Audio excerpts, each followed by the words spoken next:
आपण press conference घेतली त्यामध्ये पट्ट्या वाटप संदर्भात काय बघा कशी मानसिकता आहे, जी शासन करते मानसिकता आहे यावरून दिसत आहे की जे 40 वर्षापासून अतिक्रमण करून राहत आहे आणि ते जंगल जुळपी जागा म्हणून त्यांना आतापर्यंत अतिक्रमण करण्यात आलं. तिथले ग्रामपंचायत सदस्य पदाधिकाऱ्यांना डिस्क्वालिफाईड करण्यात आलेला आहे. परंतु फॉरेस्ट डिपार्टमेंटनी स्वतः रायटिंग मध्ये लिहिलं की ह्या जागेसोबत आमचं काही घेणं देणं नाही. त्यामधले 10 वर्ष अगोदर पट्टे काही प्रमाणात वाटप झालेले आहे. जेव्हा शासन 10 वर्षा अगोदर काही पट्टे वाटप करू शकते, काही प्लॉट वाटप करू शकते, तर त्याचं उर्वरित वाटप करायला अडचण नसायला पाहिजे.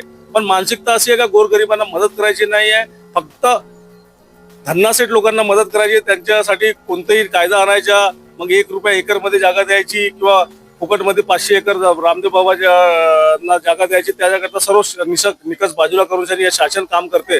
आणि गरिबांचा जेव्हा विषय येते गोरगरिबांच्या, त्यावेळेस यांना खूप काही नियम लागतात. त्यामुळे आमच्या माजी जिल्हा सदस्य ममताताई धोपटे यांना कोर्टात जावं लागलं, PIL करावं लागलं. आणि मी धन्यवाद करेल हायकोर्टाच्या की त्यांनी गोरगरिबांच्या बाजूला निर्णय दिलेला आहे आणि जिल्हाधिकाऱ्याला 10 आठवड्यामध्ये अहवाल सादर करण्याकरता सांगितलेला आहे. किसान जिस तरह से काली दिवाली मना रहे हैं, क्या कहोगे? जो 10 तारीख का GR आया हुआ है उसमें कहीं पे भी किसानों को कोई मदद दिख नहीं रही है. और उसी की वजह से जो सरकार की मानसिकता है कि किसान विरोधी ही सरकार बोलूंगा मैं, क्योंकि जिन्होंने वादे किए थे कि हम किसानों का कर्जा माफ करेंगे, और आज जितनी बड़ी नुकसान हुआ है आपने भी देखा है, सभी को पता है कि किस तरीके से बारिश हुई है. और बारिश में सारी फसलें चाहे संतरा हो, मौसम्बी हो, कपास हो, सोयाबीन हो, इस सारी फसलों को नुकसान हुआ है. उसके बाद भी अभी तक कोई पंचनामे करके रख लिए, लेकिन उसको कोई मदद के नाम पे कुछ भी मिला नहीं है. इसलिए एक काली दिवाली हमारे किसानों के लिए रहने वाली है, ये निश्चित है. और चंद्रशेखर बावनकुळे ने कहा है कि इस तरीके से विपक्ष बोल के किसानों के बीच में दिवाली जैसे त्योहार में निराशा फैलाने का काम कर रहा है, जबकि सरकार ने मुआवजे का ऐलान किया है और दिवाली से पूर्व पहुंच जाए. हमारे मराठी में कहा होता है सरकार माए बाप.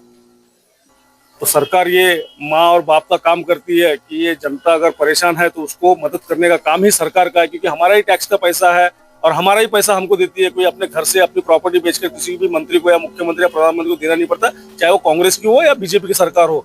आज जब आपने किसानों को वोट चाहिए थे, उस समय इलेक्शन में आपने बहुत जोर जोर से चिल्ला कर कहा था कि कर्जा माफ मैं करूंगा, 7/12 कोरा करूंगा. हुआ क्या?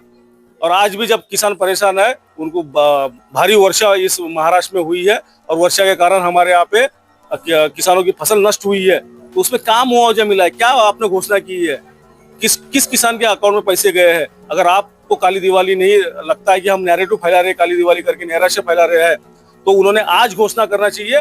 कल मैं उनके पास जाकर उनका सत्कार और स्वागत करेंगे और उनको कंधे पर लेकर पूरे नागपुर जिले में घूमेंगे.